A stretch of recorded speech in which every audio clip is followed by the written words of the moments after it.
और डीएनए को जो चुनौती देता है, डीएनए को जो गाली देता है, ऐसे लोगों को माफी मांगनी चाहिए और उनको भी सजा देनी चाहिए कांग्रेस पार्टी को, जिन लोगों ने नेतृत्व को गुमराह किया। हमने कहा 5 राज्यों के चुनाव में राहुल गांधी की हार नहीं है। नमस्कार, आप देख रहे हैं नफा टाइम्स और मैं हूं आपके साथ केशव। मेरे साथ इस वक्त आरजेडी के मुख्य प्रवक्ता हैं। इनसे बात करूंगा कि बिहार के डीएनए पे एक बार फिर से सवाल उठाया गया है। पहले बीजेपी ने भी उठाया था, अब एक बार फिर से कांग्रेस के लीडर सवाल उठा रहे हैं। इसके अलावा और भी विषय हैं। सर, कैसे देखते हैं इस पूरे प्रकरण को? एक बार फिर से बिहार के डीएनए पे सवाल। देखिए, बिहार के डीएनए पर जो सवाल खड़ा करने वाले नेता हैं, उनके बयान दुर्भाग्यपूर्ण है। इसकी जितनी निंदा की जाए वो कम है। जिन लोगों ने बिहार के डीएनए पर सवाल खड़ा किया, उनको माकूल जवाब दिया है बिहारियों ने। प्रधानमंत्री जी ने 15 में उठाया था सवाल बिहारियों के डीएनए पर, सुपड़ा साफ कर दिया था बिहार के लोगों ने। खेद प्रकट करना चाहिए, माफी मांगनी चाहिए। ये भाजपाई भी लगातार बिहारियों को और बिहार को अपमानित करते रहे हैं।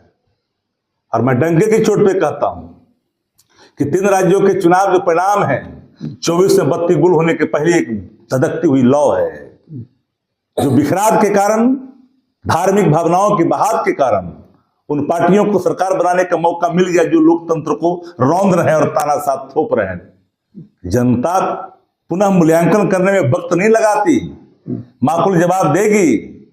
बिहारियों को जिसने भी अपमानित किया है, बिहारी सहिष्णु है, उदार भी है, लेकिन माकूल जवाब देने में पीछे भी नहीं हटता। आप तो उनके साथ हैं, आप तो उनके साथ। मैंने नसीहत दी, साथ रहने के मतलब ये कतई नहीं है।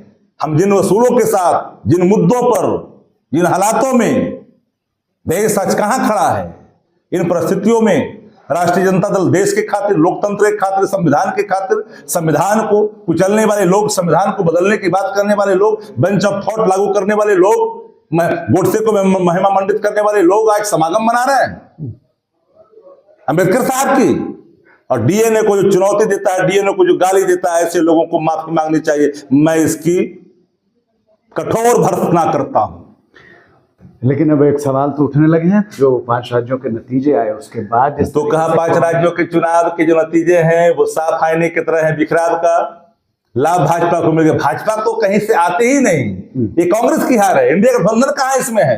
इंडिया गठबंधन के घटक दल उसमें अगर पार्टिसिपेट करते, 3 तारीख की रैलियां अगर हो जाती मध्य प्रदेश के अंदर में, कहीं दूर दूर तक दिखाई नहीं देती। कांग्रेस पार्टी मूल्यांकन करेगी और उनको भी सजा देनी चाहिए कांग्रेस पार्टी को, जिन लोगों ने नेतृत्व को गुमराह किया। लेकिन शकील अहमद तो सीधे तौर पर कह रहे हैं कि जो दर्शक होते हैं, फील्ड के बाहर बैठे रहते हैं, वो ज्यादा हल्ला करते हैं। आपके बारे में कह रहे हैं, जेडीयू के बारे में कह रहे हैं, गठबंधन के बारे में कह रहे हैं।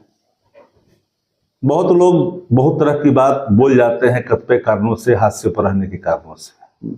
पर इतना सत्य है कि इस देश की रीजनल पार्टियों ने भारतीय जनता पार्टी को होश ठिकाने लगाया है।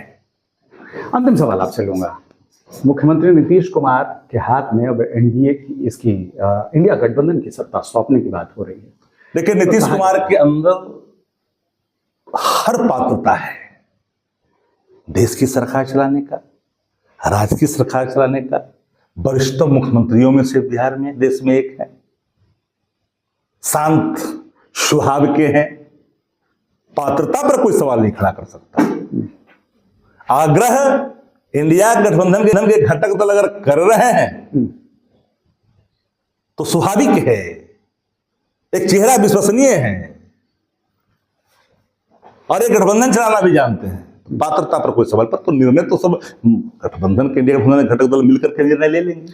अच्छा, जब आप नीतीश कुमार को योग्य उम्मीदवार मानते हैं तो राहुल गांधी को क्या? राहुल भी योग्य हैं, राहुल जी भी योग्य हैं। हमने कहा 5 राज्यों के चुनाव में राहुल गांधी की हार नहीं है। जिन लोगों ने तस्वीरें गलत पेश की, नेतृत्व को भी नहीं सुना, कुछ लोग तो गुलदस्ता भी दे रहे हैं, माफ करना। ये शुचिता का परिचायक नहीं, मैं मानता। अगर शुचिता के परिचायक ये है तो क्या ये माना? तो मैं मानता हूं कि वो एक जो होनी चाहिए थी व्यवस्था चुनाव के पहले, वो नहीं कर पाई कांग्रेस पार्टी। आपने एक बात कही कि ये नेतृत्व का बिखराव है, तो ये सीधे तौर पे सवाल तो राहुल गांधी पर उठता है? नहीं, ये सवाल उन राज्यों में वरिष्ठ नेताओं ने जिस तरह से संचालित किया चुनाव को, और टिकट जिस तरह से बंटवारे किया, और घटक दलों को भाव नहीं दिया, दिख रहा, आप देख लो, आईने की तरह साफ है। बिल्कुल। तो यानी ये सीधे तौर पर कि जो घटक दलों का जो बिखराव था वो यहाँ पर देखने को मिला है, और जिस तरीके से आरजेडी के प्रवक्ता शक्ति सिंह यादव ने कहा ये बिखराव जो है वो घटक दलों का जो बिखराव था उसकी वजह से जो नतीजे आए हैं वो सब सामने आए हैं। हालांकि नीतीश कुमार प्रधानमंत्री कैंडिडेट के रूप में सबसे मुफीद हैं। साकेत के साथ केशव सुमन सिंह, पटना।